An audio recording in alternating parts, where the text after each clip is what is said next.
Hi friends, welcome to Vani వంటిల్లు. ఈరోజు మనం ఇడ్లీ, దోశ, చపాతీ దేనిలో తిన్నా కూడా మనకి అంత రుచిగా అనిపిస్తుంది. మనకు హోటల్లో రెడ్ చట్నీ ఇస్తూ ఉంటారు కదా, సేమ్ యాజ్ ఇట్ ఈజ్ టేస్ట్తో ఇంట్లో ఎంతో సులువుగా మనం తయారు చేసుకోవచ్చు. ఈ విధంగా చట్నీకి కావాల్సిన పదార్థాలు చూద్దాం. ఒక ఉల్లిపాయని ఇలా ముక్కలు కోసి తీసుకోండి. ఒక టమాటాని ఇలా ముక్కలు కోసి తీసుకోవాలి.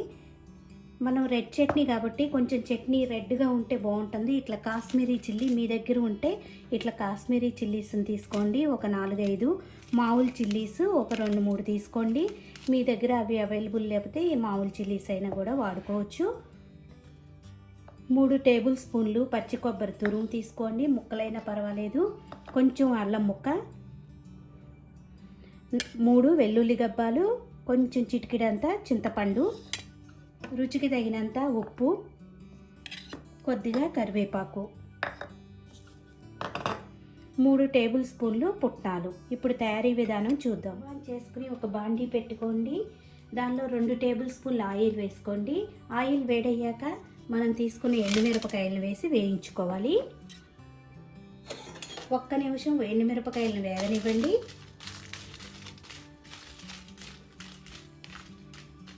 ఎండుమిరపకాయలు 1 నిమిషం వేగాక దీనిలో ఉల్లిపాయలు వేసుకుందాం. దీనిలో టమాటాలను కూడా వేసి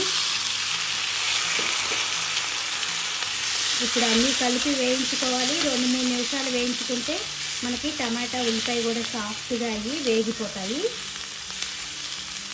2-3 నిమిషాలు వేయించుకుంటే మనకి టమాటా ఉల్లిపాయ సాఫ్ట్గా అయ్యింది. ఇప్పుడు స్టవ్ ఆఫ్ చేసుకుని దీన్ని పూర్తిగా చల్లారనివ్వాలి. చల్లారాక ఇలా మిక్సీ జార్లోకి తీసుకోండి. ఇప్పుడు దీనిలో పుట్నాలు, కొబ్బరి,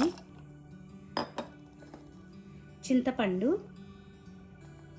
అల్లము, వెల్లుల్లిపాయలు, రుచికి తగినంత ఉప్పు, ఎక్కువ షుగర్ వేసుకోకూడదు, చిటికెడంతా. చూడండి, ఈ 2 వెళ్తే ఎంత వచ్చిందో అంత చిటికెడంతా షుగర్ వేసుకోవాలి.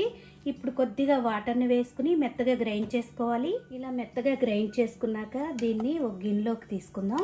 ఇప్పుడు మనకి పచ్చడి రెడీ అయిపోయింది. దీనికి తాలింపు వేసుకుందాం. స్టవ్ ఆన్ చేసుకుని చిన్న బండి పెట్టుకోండి. దానిలో 1 స్పూన్ ఆయిల్ వేసుకోండి. ఆయిల్ వేడయ్యాక ఒక ఎండుమిరపకాయని ఇలా కొంచెం తుంచుకుని వేసేసుకోండి. దీనిలో శనగపప్పు, మినపప్పు, ఆవాలు, జీలకర్ర వేసుకోవాలి.